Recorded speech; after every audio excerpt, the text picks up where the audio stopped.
डेरा इस्माइल खान अमीन Gandapur house में कारकुनों में डंडों की तकसीम। डेरा इस्माइल खान से ये खबर सामने आई है। आपको आगाह करें कि अमीन गंडापुर हाउस में कारकुनों में डंडों की तकसीम आज पीटीआई की जानिब से लॉन्ग मार्च का ऐलान किया गया है और काफिले भी निकल रहे हैं, जबकि हुकूमत की जानिब से भी हिकमत अमली तैयार कर ली गई है कि काफिलों को रोका जाएगा।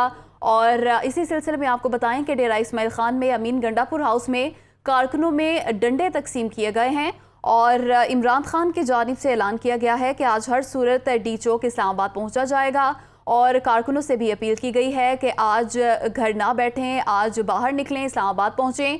हकीकी आज़ादी मार्च के लिए आज का दिन मुकर्रर किया गया था, जबकि हुकूमत की जानिब से ये फैसला किया गया है कि लॉन्ग मार्च के शुरुका को रोका जाएगा। हुकूमत की हिकमत अमली भी तैयार है।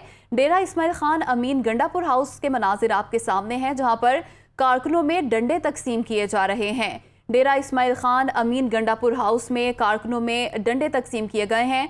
एक जानिब हुकूमत की हिकमत अमली तैयार है कि कारकुनों को रोका जाएगा, उन्हें इस्लामाबाद नहीं पहुंचने दिया जाएगा, जबकि दूसरी जानिब इमरान खान की जानिब से ऐलान किया गया है कि आज हर सूरत डी चौक इस्लामाबाद पहुंचा जाएगा।